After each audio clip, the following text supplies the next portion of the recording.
আকাশে হারল আমেরিকা। তেহরানের আকাশে তখনও বোমার ধোঁয়া, কিন্তু সেই ধোঁয়া শুধু একটি যুদ্ধের নয়, একটি যুগের। ইরান যুদ্ধ শুরু হয়েছিল মাটিতে, শেষ হলো আকাশে। আর সেই আকাশে আমেরিকার যে একচ্ছত্র রাজত্ব ছিল তা পড়ল প্রথম মরচে।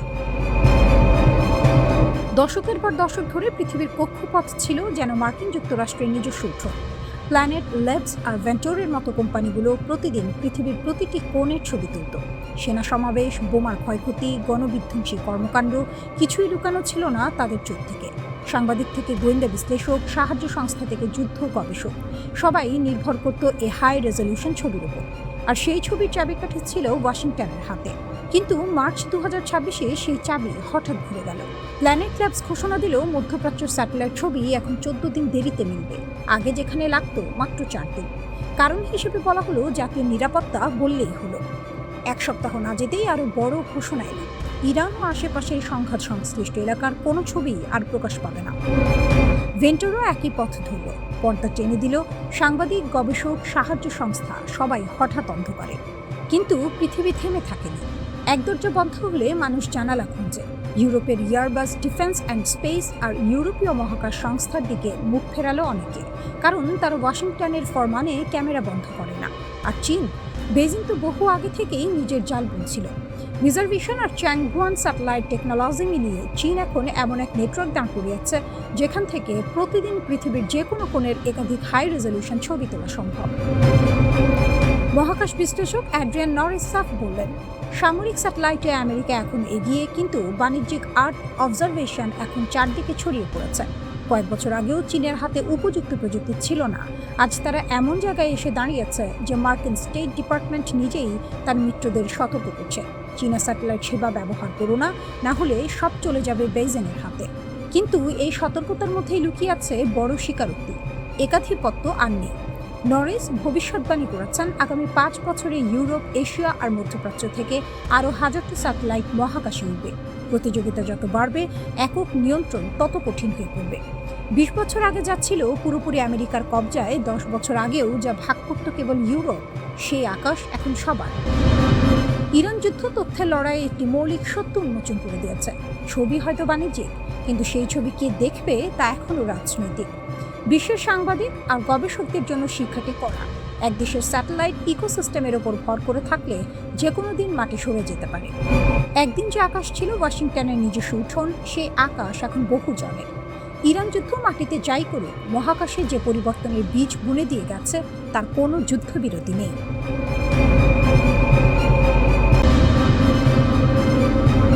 দিনের শেষে ইরান এক অপ্রতিদ্বন্দ্বী যোদ্ধার বেশি দাঁড়িয়ে আছে।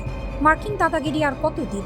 যখন ট্রাম্প নিজের কর্মকর্তাদের সফর বাতিল করে ঘরে বসে সব কার্ড আমার হাতে বলে চিৎকার করেন, তখন তেহরান তার অদম্য সাহসে মাথা উঁচু করে টিকে থাকে। ইরান প্রমাণ করেছে যে বাংকার বাস্টার দিয়ে পাহাড় ধ্বংস করা সম্ভব হলেও একটি অকুতোভয় জাতির ইচ্ছাশক্তিকে ধ্বংস করা অসম্ভব। জনজন প্রদেশের মাটিতে পড়ে থাকা আমেরিকার সেই ভয়ঙ্কর অস্ত্রগুলো আজ কেবল নিথর ধাতবস্তু। যে GBU-57 বাংকার বাস্টার দিয়ে গোটা পাহাড় গুঁড়িয়ে দেওয়ার হুমকি দেওয়া হয়েছিল, তা আজ ইরানের অদম্য প্রতিরোধের কাছে মাথা নত করেছে। মার্কিন সামরিক সক্ষমতার দম্ভ আজ ইরানের মাটিতে পড়ে গল্পের গরু গাছে চড়ার মতো হাস্যাস্পদ হয়ে উঠেছে।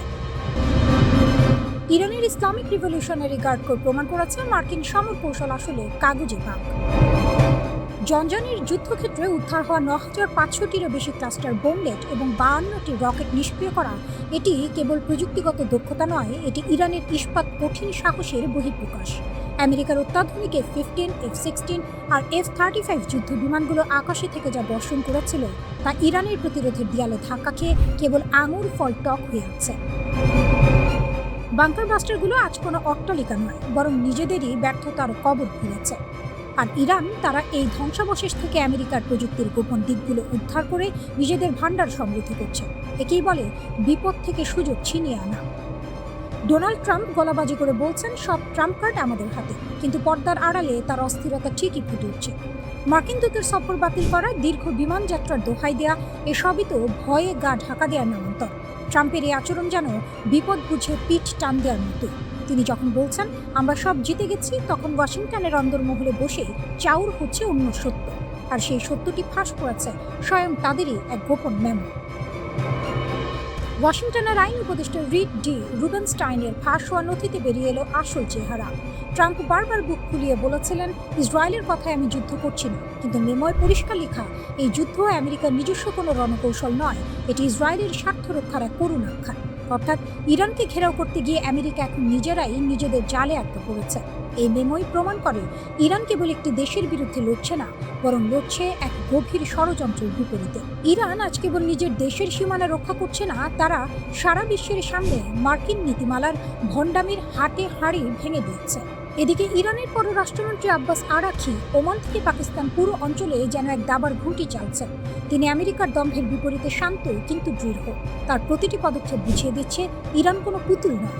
ইরান এখন আর আকাশ কুসুম কল্পনায় ভাসছে না, বরং বাস্তবতার নিরিখে অঞ্চলটির নিয়ন্ত্রণ নিজেদের হাতে তুলে নিতে বদ্ধপরিকর।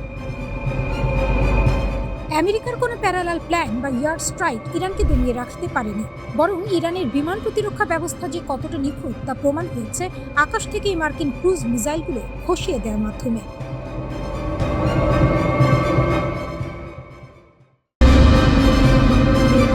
ইরাকে মার্কিন ঘাঁটিগুলো লক্ষ্য করে শুরু হয়েছে সমন্বিত হামলার নতুন ঢেউ। মাত্র 24 ঘন্টায় 6টি নির্ভুল হামলার দাবি করেছে ইসলামিক রেজিস্ট্যান্স অফ ইরাক। ইরাকের কুর্দিস্তান অঞ্চলের গুরুত্বপূর্ণ কেন্দ্র এরবিলে একের পর এক বিস্ফোরণ শোনা গেছে। স্থানীয় সূত্র বলছে একাধিক কামিকাজি ড্রোন ছোড়া হয়েছে মার্কিন লক্ষ্যবস্তুতে, আর সেগুলো নির্ভুলভাবে আঘাত হেনেছে। একই সময় বাগদাদ আন্তর্জাতিক বিমানবন্দরের কাছেও ড্রোন হামলা হয়েছে, যেখানে মার্কিন সামরিক সহায়ক ঘাঁটি লক্ষ্যবস্তু ছিল। শুধু তাই নয়, একটি আল আরাব ক্ষেপণাস্ত্র ছোড়ার ভিডিও সামনে এসেছে, যা সরাসরি মার্কিন ঘাঁটির দিকে ছুটে গেছে। একজন ইরাকি কর্মকর্তা হামলার সত্যতা নিশ্চিত করলেও হতাহতের বিষয়ে কিছু বলেননি। তবে রেজিস্ট্যান্স গোষ্ঠীর বার্তা পরিষ্কার, বিদেশি সেনারা ইরাক ছাড়ার আগ পর্যন্ত এই হামলা চলবে। এই উত্তেজনার মধ্যেই হঠাৎই সংঘাত রূপ নেয় আরও বড় এক ঝড়ে। ইরান শুরু করেছে তাদের অপারেশন ট্রু প্রমিস 4-এর 91তম ঢেউ। ব্যালিস্টিক ক্ষেপণাস্ত্র আর ড্রোনের বৃষ্টি নেমেছে, আর প্রধান লক্ষ্য এখন ইসরায়েলের বড় শহরগুলো। তেল আবিব, হাইফা হঠাৎ করেই সাইরেনের শব্দে কেঁপে ওঠে শহর। বলা হচ্ছে প্রায় 50 লাখ মানুষ ছুটে গেছে বাংকারে আশ্রয় নিতে। আকাশে বিস্ফোরণের পর বিস্ফোরণ, চারদিকে আতঙ্ক, বিশৃঙ্খলা। জরুরি সেবাকর্মীরা হিমশিম খাচ্ছে, একসাথে এত হামলা সামাল দেয়া যেন অসম্ভব হয়ে উঠছে। কিন্তু এখানেই শেষ নয়। এই যুদ্ধ আর শুধু ইসরায়েলের ভেতরে সীমাবদ্ধ নেই, এটি এখন পুরো অঞ্চলে ছড়িয়ে পড়া এক সমন্বিত আক্রমণ। দক্ষিণ দিক থেকে ইয়েমেনের হুথি বাহিনী যোগ দিয়েছে এই লড়াইয়ে। তারা দক্ষিণ ইসরায়েলের দিকে হামলা চালিয়েছে, এমনকি ডিমোনা সংবেদনশীল এলাকার কাছেও আঘাত হানার দাবি উঠেছে। একই সময় লেবানন থেকে হিজবুল্লাহ তেল আবিবের জাফা অঞ্চলে যৌথ হামলা চালিয়েছে। ইরান, হিজবুল্লাহ এবং ইয়েমেন এই তিন শক্তি এখন একসাথে কাজ করছে। এটিকে বলা হচ্ছে ইউনিফাইড রেজিস্ট্যান্স ফ্রন্ট, একটি দীর্ঘদিনের পরিকল্পিত কৌশলের বাস্তব রূপ। ইসরায়েলি গণমাধ্যম বলছে ক্ষয়ক্ষতি ব্যাপক। ভারী ওয়ারহেড যুক্ত ক্ষেপণাস্ত্র গুরুত্বপূর্ণ স্থাপনাগুলোতে আঘাত হেনেছে। তেল নোভ এয়ারবেস, বেন গুরিয়ন বিমানবন্দর সহ কৌশলগত স্থাপনাগুলো লক্ষ্যবস্তু হয়েছে। শুধু সামরিক ঘাঁটি নয়, Tel Aviv, Haifa, Ashdod, Beersheba, Negev সব জায়গায় আঘাতের চিহ্ন। এই সংঘাত এখন আরও বিপজ্জনক মোড় নিয়েছে, কারণ যুক্তরাষ্ট্র সরাসরি এর মধ্যে টেনে আনা হয়েছে। ইরান দাবি করছে তারা 4টি ক্ষেপণাস্ত্র ছুড়েছে মার্কিন বিমানবাহী রণতরী ইউএসএস আব্রাহাম লিঙ্কনের দিকে, যদিও এই দাবির স্বাধীন কোনো নিশ্চিত তথ্য নেই। কুয়েতে আহমেদ আল জাবের ও আলী আল সালেম ঘাঁটি, সৌদি আরবের একটি গুরুত্বপূর্ণ ঘাঁটি, সব জায়গায় হামলার দাবি উঠেছে। এমনকি সংযুক্ত আরব আমিরাতের আল দাফরা ঘাঁটির রাডার সিস্টেম ধ্বংসের কথাও বলছে ইরান। এই রাডার ছিল আকাশপথের হুমকি শনাক্ত করার গুরুত্বপূর্ণ উপাদান। এটি ধ্বংস হলে পুরো অঞ্চলের প্রতিরক্ষা ব্যবস্থায় বড় ফাঁক তৈরি হতে পারে। পারস্য উপসাগরেও নাটকীয় দাবি। ইরান বলছে তারা একটি উন্নত ইসরায়েলি যুদ্ধবিমান ভূপাতিত করেছে।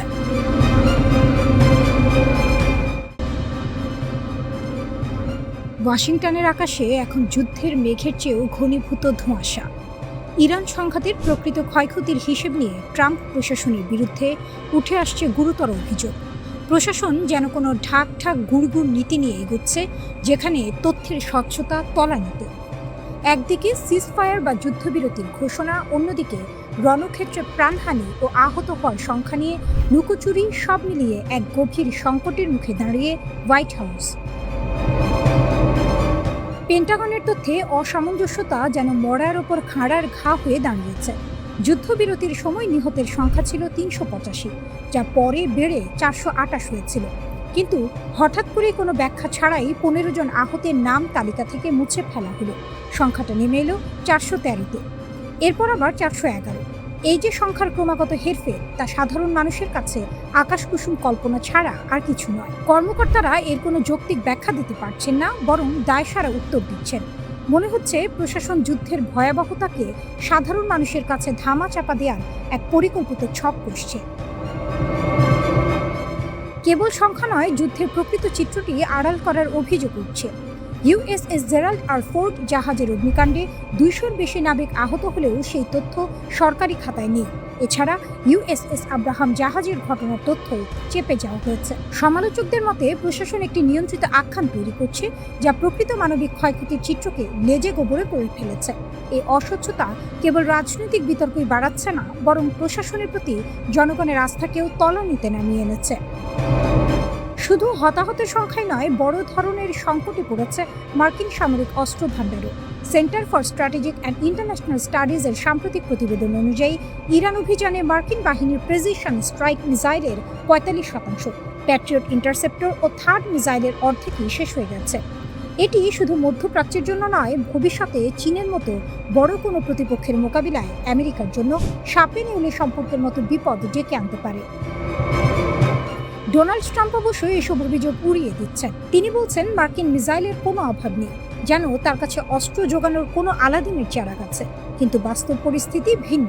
2027 সালের জন্য $1.5 ট্রিলিয়ন বিশাল প্রতিরক্ষা বাজেটের প্রস্তাব এবং জেনারেল মোটরস বা ফোর্ডের মতো বেসামরিক কোম্পানিকে অস্ত্র উৎপাদনে জড়ানোর উদ্যোগ এটাই প্রমাণ করে যে সংকট অন্ধকার গলি থেকে বেরিয়ে এখন দিনের আলোর মতো স্পষ্ট হয়ে উঠছে।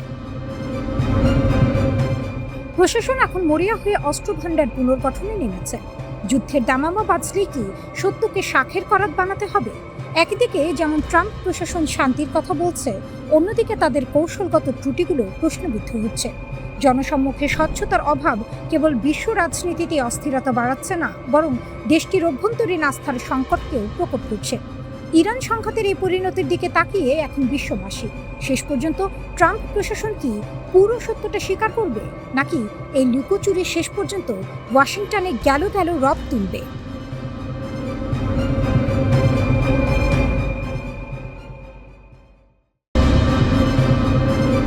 আবারও যুক্তরাষ্ট্রের অশনি সংকেত। যুক্তরাষ্ট্র ও ইরানের চলমান সংঘাতে হঠাৎ করেই নাটকীয় মোড়, আর সেই মোড় ঘিরে তৈরি হয়েছে রহস্য, উত্তেজনা আর ভয়ের এক বিস্ফোরক মিশ্রণ। ইরানের রাষ্ট্রীয় গণমাধ্যম প্রেস টিভি এমন কিছু ছবি প্রকাশ করেছে যা পুরো পরিস্থিতিকে আরও জটিল করে তুলেছে। তাদের দাবি, কুয়েতে একটি মার্কিন সামরিক ঘাঁটিতে থাকা একটি CH-47 ঝিনুক হেলিকপ্টার ড্রোন হামলায় মারাত্মকভাবে ক্ষতিগ্রস্ত হয়েছে। এই হেলিকপ্টারটি শুধু একটি যান নয়, এটি মার্কিন সেনাবাহিনীর অন্যতম শক্তিশালী লজিস্টিক অস্ত্র, যা সৈন্য, অস্ত্র ও সরঞ্জাম দ্রুত পরিবহনে ব্যবহৃত হয়। কিন্তু এখানেই প্রশ্ন, এই ঘটনার কোনো আনুষ্ঠানিক স্বীকৃতি দেয়নি ওয়াশিংটন। পেন্টাগন এখনও নীরব, আর এই নীরবতাই যেন আরও বড় ঝড়ের পূর্বাভাস। ইরানের আরেকটি গণমাধ্যম আরও বিস্ফোরক দাবি করেছে। তাদের মতে এই হেলিকপ্টারটি একটি বিশেষ উদ্ধার অভিযানে ছিল। লক্ষ্য, ইরানের আকাশে ভূপাতিত হওয়া একটি মার্কিন যুদ্ধ বিমানের পাইলটকে খুঁজে বের করা। আর এখানেই আসে সবচেয়ে বড় খবর, একটি মার্কিন F-15E স্ট্রাইক ইগল যুদ্ধ বিমান নাকি ইরানের ভেতরে গুলি করে ভূপাতিত করা হয়েছে। যদি এটি সত্য হয়, তাহলে এটি হবে এই যুদ্ধে এক বিশাল টার্নিং পয়েন্ট। প্রতিবেদন বলছে ওই বিমানে ছিলেন 2 জন, একজন পাইলট এবং একজন অস্ত্র নিয়ন্ত্রণ কর্মকর্তা। হামলার পর দুজনই ইজেক্ট করে বেরিয়ে আসেন। এর মধ্যে একজনকে জীবিত উদ্ধার করে মার্কিন বাহিনী এবং তাকে চিকিৎসা দেওয়া হচ্ছে, কিন্তু অন্যজন এখনও নিখোঁজ। সময় দ্রুত ফুরিয়ে যাচ্ছে আর তাকে খুঁজে পেতে চলছে মরিয়া তল্লাশি। এই উত্তেজনাপূর্ণ পরিস্থিতির মধ্যেই বড় একটি সিদ্ধান্ত নেয় ইসরায়েল। জানা গেছে, চলমান উদ্ধার অভিযানে বাধা না দিতে ইসরায়েল তাদের পরিকল্পিত হামলা স্থগিত করেছে। এই পদক্ষেপ দেখাচ্ছে পরিস্থিতি কতটা সংবেদনশীল হয়ে উঠেছে। ইরানের রাষ্ট্রীয় টেলিভিশন আরও এক ধাপ এগিয়ে গেছে। তারা ঘোষণা দিয়েছে, যে কেউ যদি মার্কিন পাইলটকে খুঁজে দেয় তাকে পুরস্কৃত করা হবে। এমনকি সাধারণ জনগণকে আহ্বান জানানো হয়েছে পাইলটদের ধরিয়ে দিতে। অন্যদিকে মার্কিন প্রেসিডেন্ট ডোনাল্ড ট্রাম্প সরাসরি বলেছেন, এই ক্ষতি কূটনৈতিক অবস্থান বদলাবে না। তার কণ্ঠে ছিল কঠোরতা, এটা যুদ্ধ। তবে নিখোঁজ পাইলট ধরা পড়লে যুক্তরাষ্ট্র কী করবে সে বিষয়ে তিনি কিছু বলেননি। এই নীরবতা নতুন করে উদ্বেগ তৈরি করছে। যুক্তরাষ্ট্রের পক্ষ থেকে নিশ্চিত করা হয়েছে একটি যুদ্ধ বিমান ভূপাতিত হয়েছে। তবে তারা এখনও বিস্তারিত কিছু জানায়নি। হোয়াইট হাউস জানিয়েছে প্রেসিডেন্টকে পুরো পরিস্থিতি সম্পর্কে অবহিত করা হয়েছে। এই ঘটনার মধ্য দিয়ে আরেকটি বিষয় স্পষ্ট হয়ে উঠছে, ইরানের আকাশ প্রতিরক্ষা এখনও শক্তিশালী। যুক্তরাষ্ট্র এতদিন দাবি করে আসছিল তারা আকাশে পূর্ণ নিয়ন্ত্রণ প্রতিষ্ঠা করেছে, কিন্তু এই ঘটনাই দেখাচ্ছে ইরান এখনও প্রতিরোধ গড়ে তুলতে সক্ষম।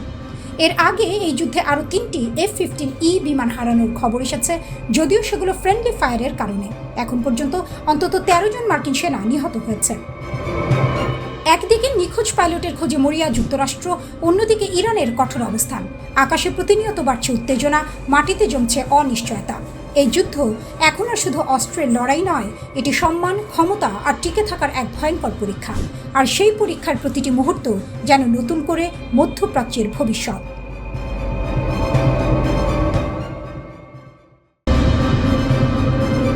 আগুনের পাখি জেগে উঠছে, ইরানের হাজার অস্ত্রের গর্জন। পারস্য উপসাগরের নীল জলে এখন শীতল বাতাস বইছে, কিন্তু এই শান্তি যে ঝড়ের আগের নীরবতা তা বুঝতে কোনো সমরবিদ লাগে না। একদিকে মার্কিন যুক্তরাষ্ট্র ও ইসরায়েল 3টি বিমানবাহী রণতরী নিয়ে ইরানের দরজায় দাঁড়িয়ে ভয় দেখানোর খেলায় মেতেছে। অন্যদিকে তেহরান নিজের ঘর গুছিয়ে ঠান্ডা মাথায় বলছে আমাদের আঙুল ট্রিগারেই আছে।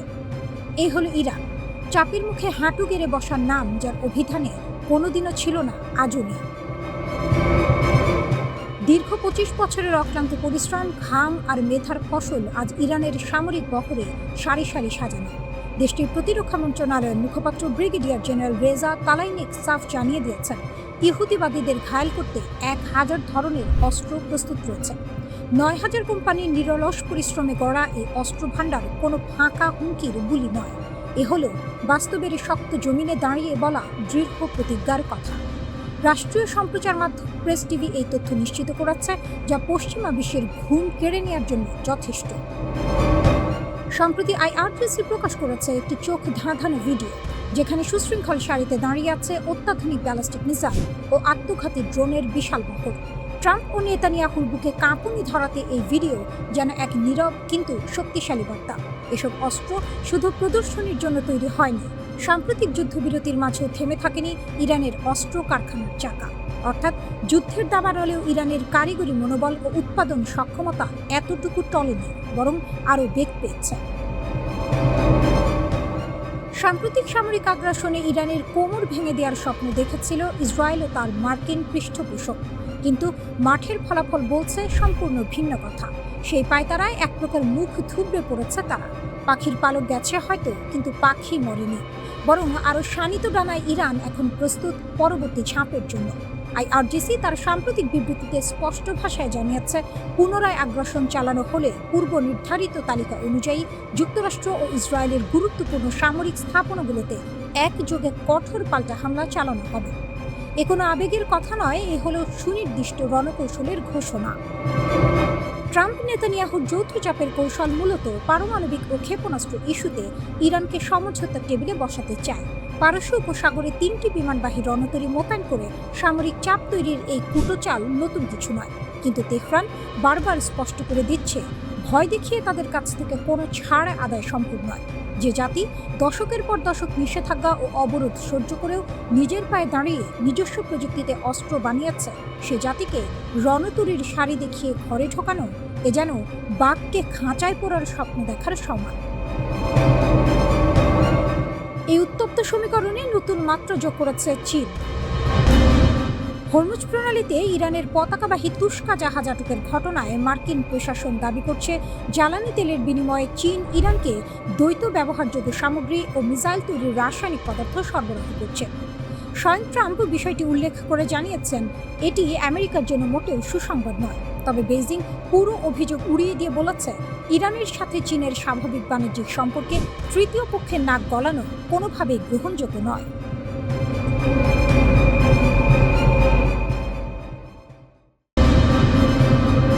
ইরান যুক্তরাষ্ট্র সংঘাত যখন দিন দিন আরও বিস্ফোরক রূপ নিচ্ছে, ঠিক তখনই আকাশে শুরু হয়েছে এক নতুন যুদ্ধ। ড্রোন, যুদ্ধবিমান আর মিসাইলের এক ভয়ঙ্কর সংঘর্ষ। ইরান দাবি করেছে তাদের আকাশসীমার গভীরে একটি বহুমূল্যের মার্কিন ড্রোন ভূপাতিত করা হয়েছে। দেশটির আধা সরকারি বার্তা সংস্থা ফার্স্ট নিউজ জানায়, ইস্পাহান প্রদেশের আকাশে একটি MQ-1 ড্রোন ধ্বংস করা হয়েছে। এই অভিযান পরিচালনা করেছে Islamic revolutionary guard corps IRGC। ইরানের দাবি এটি ছিল যুক্তরাষ্ট্র ও ইসরায়েলের যৌথ নজরদারি মিশনের অংশ, যা তাদের উন্নত সমন্বিত আকাশ প্রতিরক্ষা ব্যবস্থার মাধ্যমে ধ্বংস করা হয়। শুধু ড্রোন নয়, ইরান আরও বড় দাবি তুলছে। তাদের মতে সাম্প্রতিক সংঘর্ষে তারা একাধিক মার্কিন যুদ্ধবিমান ভূপাতিত করেছে, যার মধ্যে রয়েছে হরমুজ প্রণালীর কাছে এবং দক্ষিণ পশ্চিম ইরানের আকাশে সংঘটিত হামলা। ইরানি কর্মকর্তারা একে বলছেন একটি টার্নিং পয়েন্ট, একটি কালো দিন যেখানে যুক্তরাষ্ট্র ও ইসরায়েলের আকাশ শক্তিকে বড় ধাক্কা দেওয়া হয়েছে। একই সময় ইসরায়েলও থেমে নেই। তারা তেহরানের গুরুত্বপূর্ণ স্থাপনাগুলোতে হামলার ঘোষণা দিয়েছে। লক্ষ্যবস্তু ছিল আকাশ প্রতিরক্ষা ব্যবস্থা, অস্ত্র গবেষণা কেন্দ্র এবং ব্যালিস্টিক মিসাইল সংরক্ষণাগার। ইসরায়েলের দাবি এসব স্থাপনা ইরানের উন্নত অস্ত্র তৈরির মূল কেন্দ্র, যদিও এসব হামলার স্বাধীনভাবে যাচাই করা তথ্য এখনও পাওয়া যায়নি। এই সংঘর্ষে আকাশ যেন হয়ে উঠেছে যুদ্ধক্ষেত্র। ড্রোন, ফাইটার জেট, ফ্লেয়ার সব মিলিয়ে এক উচ্চ ঝুঁকির লড়াই চলছে। এরই মধ্যে তাসনিম নিউজ এজেন্সি নতুন দাবি তুলেছে। তারা বলছে একটি মার্কিন বা ইসরায়েলি যুদ্ধবিমান ভূপাতিত হতে পারে। তাদের প্রকাশিত ছবিতে দেখা গেছে ধ্বংসাবশেষ, যেখানে একটি ইঞ্জিনের এক্সহস্ট অংশ দেখা যায়। বিশ্লেষকদের মতে এটি F-16 বা F-35 হতে পারে, তবে F-16 হওয়ার সম্ভাবনাই বেশি। আরও জানা গেছে তেহরান সহ বিভিন্ন শহরের আকাশে একাধিক যুদ্ধবিমান উঠতে দেখা গেছে এবং ইরানি প্রতিরক্ষা ইউনিট সেগুলোর বিরুদ্ধে পাল্টা আক্রমণ চালিয়েছে। কিছু বিমান পালানোর চেষ্টা করতে ফ্লেয়ার ছুড়েছে। তবে এসব দাবি এখনও স্বাধীনভাবে নিশ্চিত করা যায়নি। অন্যদিকে যুক্তরাষ্ট্রের পক্ষ থেকে বড় ধরনের ঘটনা সামনে এসেছে। নিউ ইয়র্ক টাইমস জানিয়েছে হরমুজ প্রণালীর কাছে একটি A-10 ওয়ারথগ যুদ্ধবিমান বিধ্বস্ত হয়েছে। একই সময়ে আরেকটি বড় ঘটনা ঘটে। একটি F-15E স্ট্রাইক ঈগল ইরানের আকাশে ভূপাতিত হয়। এই F-15E-তে 2 জন ক্রু সদস্য ছিলেন, তার দুজনই ইজেক্ট করতে সক্ষম হন। একজনকে জীবিত উদ্ধার করা হয়েছে, কিন্তু অন্যজন এখনো নিখোঁজ। তাকে খুঁজতে চলছে জোর তল্লাশি। অন্যদিকে A-10 বিমানটির একমাত্র পাইলটকে সফলভাবে উদ্ধার করা হয়েছে। এই পরিস্থিতিতে ইসরায়েল একটি গুরুত্বপূর্ণ সিদ্ধান্ত নেয়। উদ্ধার অভিযানে বাধা না দিতে তারা ইরানি পরিকল্পিত কিছু হামলা স্থগিত করে। ইরানি রাষ্ট্রীয় মিডিয়া প্রথমে দাবি করেছিল তারা একটি F-35 ভূপাতিত করেছে। এমনকি তারা ঘোষণা দেয় যে কেউ মার্কিন সেনাকে খুঁজে পাবে তাকে পুরস্কৃত করা হবে। এটি এই যুদ্ধের প্রথম নিশ্চিত ঘটনা যেখানে ইরানের আঘাতে একটি মার্কিন ফাইটার জেট ধ্বংস হয়েছে। হোয়াইট হাউসও বিষয়টি স্বীকার করেছে। প্রেস সেক্রেটারি জানিয়েছেন প্রেসিডেন্টকে পুরো পরিস্থিতি সম্পর্কে জানানো হয়েছে। F-15E স্ট্রাইক ঈগল বোয়িং নির্মিত এই যুদ্ধবিমান যুক্তরাষ্ট্রের অন্যতম শক্তিশালী অস্ত্র। এটি গভীর আঘাত হানতে এবং আকাশে লড়াই চালাতে সক্ষম। তবে এই ঘটনার পর বড় প্রশ্ন হচ্ছে, যুক্তরাষ্ট্র কি সত্যি আকাশে আধিপত্য ধরে রাখতে পারছে? কারণ এর আগেও 3টি F-15E বিমান ফ্রেন্ডলি ফায়ারে হারানোর খবর ছিল। আর এখন নতুন করে ক্ষতি, নতুন করে ঝুঁকি। এই যুদ্ধে এখন পর্যন্ত অন্তত 13 জন মার্কিন সেনা নিহত হয়েছেন।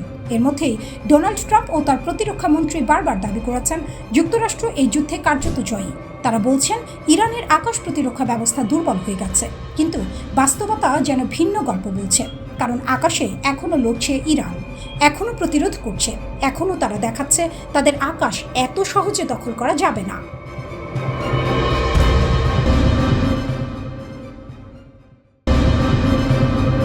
যুদ্ধের জন্য প্রস্তুতি নিচ্ছে যুক্তরাষ্ট্র ও ইরান। ট্রাম্পের স্পষ্ট হুঙ্কার, আমরা যুদ্ধের জন্য সম্পূর্ণ প্রস্তুত এবং সামরিক বাহিনীও যুদ্ধের অপেক্ষায় প্রহর গুনছে। প্রেসিডেন্ট ট্রাম্পের এই আগ্রাসী অবস্থান কেবল কথা লড়াইয়ে সীমাবদ্ধ নেই। তিনি অকপটে জানিয়েছেন আলোচনা টেবিলে বসার চেয়ে বোমা বর্ষণই তার কাছে এখন অগ্রাধিকার পাচ্ছে। CNBC-কে দেয়া সাক্ষাৎকারে ট্রাম্পের দাবি মার্কিন সামরিক ভান্ডার এখন গোলা বারুদে কানায় কানায় পূর্ণ। তিনি বলেন, আমরা যুদ্ধের জন্য প্রস্তুত, আমাদের গোলা বারুদের কোনো অভাব নেই। হোয়াইট হাউসের এই সামরিক শক্তির বড়াই করার প্রবণতা দেখে মনে হচ্ছে তারা যুদ্ধের জন্য এক প্রকার তাল ঠুকা অবস্থানে রয়েছে। শান্তি চুক্তির চেয়ে সামরিক শ্রেষ্ঠত্ব প্রদর্শনেই যেন বর্তমান মার্কিন প্রশাসনের আগ্রহ বেশি। অন্যদিকে ইরানও পাল্টা চ্যালেঞ্জ ছুড়ে দিয়েছে। তেহরান স্পষ্টভাবে জানিয়ে দিয়েছে যে ওয়াশিংটন যদি মনে করে থাকে ইরানকে সহজে কাবু করা যাবে, তবে তারা সাপের লেজে পা দিচ্ছে। তাসনিম নিউজ এজেন্সির প্রতিবেদন অনুযায়ী ইরান নতুন নতুন সামরিক কৌশলের পাশাপাশি এমন কিছু বিষয় তৈরি করে রেখেছে যা যুদ্ধের মোড় ঘুরিয়ে দিতে পারে। ইরান কোনো মতেই পিছু হটতে রাজি নয়, বরং তারা নতুন লক্ষ্যবস্তু নির্ধারণ করে যুদ্ধের প্রস্তুতি সম্পন্ন করেছে। তেহরানের নীতি নির্ধারকদের হুঁশিয়ারি, নতুন কোনো সংঘাত শুরু হলে তা মার্কিন ও ইসরায়েলি বাহিনীর জন্য নরকতুল্য পরিস্থিতির সৃষ্টি করবে। এই সংঘাতের কেন্দ্রে রয়েছে হরমুজ প্রণালী, যা বিশ্ব অর্থনীতির জন্য এক অত্যন্ত স্পর্শকাতর জলপথ। এই প্রণালীকে কবজা করা বা মুক্ত রাখা নিয়ে দুই দেশের দৌড়েই টানাটানি চলছে দীর্ঘদিন ধরে। কূটনৈতিক মহলে খবর চাউর হয়েছিল যে ইসলামাবাদে একটি শান্তি আলোচনা অনুষ্ঠিত হবে এবং এতে মার্কিন প্রতিনিধি দলের নেতৃত্ব দেবেন ভাইস প্রেসিডেন্ট জেডি ভ্যান্স। কিন্তু ইরানের সাম্প্রতিক অনীহা এবং দুই দেশের একে অপরের প্রতি অবিশ্বাসের কারণে এই শান্তি আলোচনার ভবিষ্যৎ এখন অগাধ জলে পড়ার মতো অবস্থায় দাঁড়িয়েছে। ইরানের অভিযোগ, যুক্তরাষ্ট্রের সাম্প্রতিক উস্কানিমূলক কর্মকাণ্ড শান্তি আলোচনার পরিবেশ নষ্ট করেছে, ফলে দীর্ঘস্থায়ী কোনো সমাধানের আশা এখন ক্ষীণ। উভয় পক্ষ যখন যুদ্ধের প্রস্তুতি নিচ্ছে, তখন বিশ্ব অর্থনীতিতে এর বিরূপ প্রভাব পড়ার আশঙ্কা তৈরি হয়েছে। হরমুজ প্রণালী বন্ধ হয়ে গেলে জ্বালানি তেলের দাম যে আকাশচুম্বী হবে তা নিশ্চিত। অনেক বিশ্লেষক মনে করছেন, দুই দেশের অতি আক্রমণাত্মক নীতি মূলত ঘোলা জলে মাছ শিকার করার মতো একটি পরিস্থিতি তৈরি করেছে, যেখানে তৃতীয় কোনো পক্ষ এই অস্থিতিশীলতা থেকে ফায়দা লুটতে পারে। মার্কিন প্রেসিডেন্ট ট্রাম্পের মিত্র দেশগুলোর কাছে ক্রমাগত এই পরিস্থিতির কান ভারী করার অভিযোগ উঠছে, যাতে ইরানকে বৈশ্বিক রাজনীতিতে একঘরে করা যায়। মার্কিন যুদ্ধ বিমান আর ইরানের ক্ষেপণাস্ত্র, এই দুইয়ের মাঝে দাঁড়িয়ে আছে বিশ্ব শান্তি। প্রেসিডেন্ট ট্রাম্পের অটল অবস্থান ও তেহরানের পাল্টা হুঁশিয়ারি বুঝিয়ে দিচ্ছে যে আলোচনা ও সংঘাতের মধ্যে যে সূক্ষ্মরেখা ছিল তা ক্রমেই মুছে যাচ্ছে। শেষ মুহূর্তের কোনো নাটকে পরিবর্তন কি বিশ্বকে বড় ধরনের যুদ্ধ থেকে রক্ষা করতে পারে, নাকি বিশ্ববাসী একটি ভয়াবহ সংকটের দিকে ধাবিত হচ্ছে? সময় এখন কেবলই ক্ষণ গণনা করছে।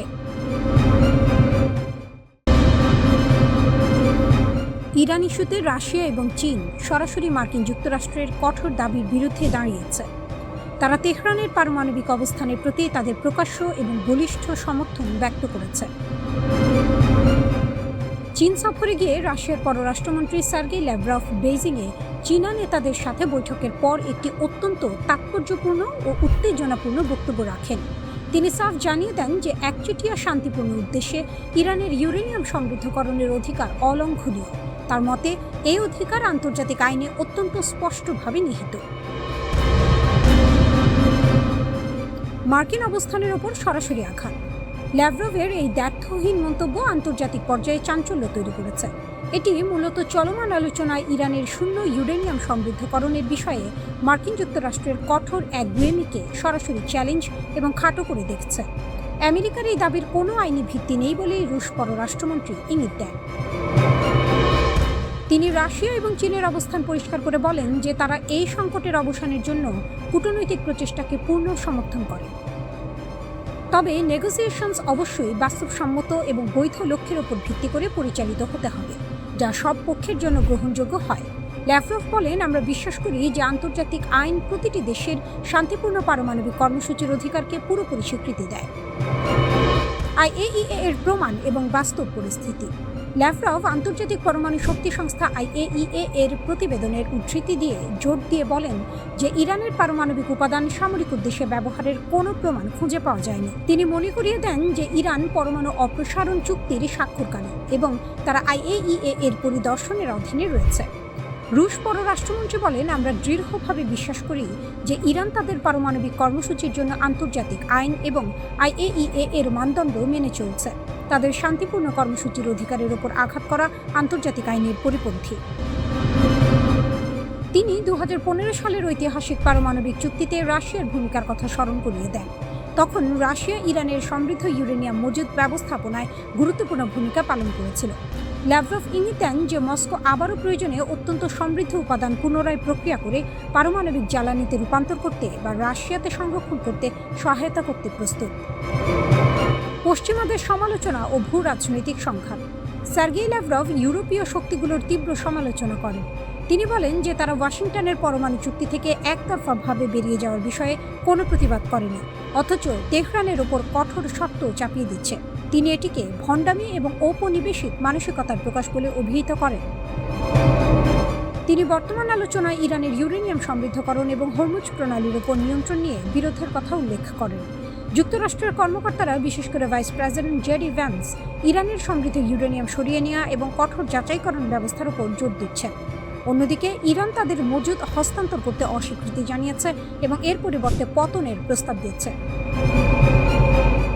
ল্যাভরভ অভিযোগ করেন যে পশ্চিমারা বিশ্বজুড়ে তাদের হেজেমনি বা আধিপত্য পুনরুদ্ধারের চেষ্টা করছে। তাদের দীর্ঘ ইতিহাসের দাস ব্যবসা এবং ঔপনিবেশিক মানসিকতা আজ আধুনিক রূপে প্রকাশিত হচ্ছে। তিনি বলেন, রাশিয়া, চীন বা বিশ্বের সংখ্যাগরিষ্ঠ দেশ এই ঔপনিবেশিক দৃষ্টিভঙ্গির সাথে একমত হতে পারে না।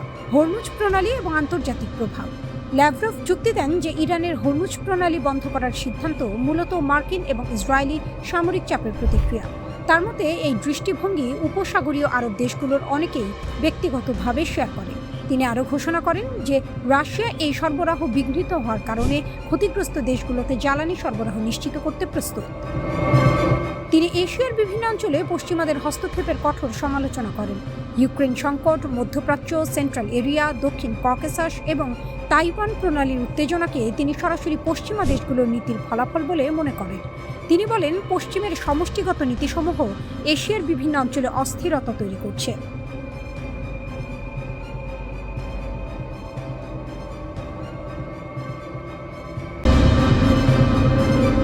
মার্কিন রণকৌশলের ভরাডুবির করুণ আর্তনাদ।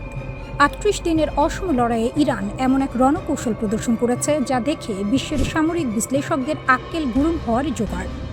পরাশক্তি হিসেবে পরিচিত আমেরিকা যখন ভেবেছিল তারা নিমিষেই ইরানকে ঘুরিয়ে দেবে, তখন বাস্তব চিত্র বলছে ভিন্ন কথা।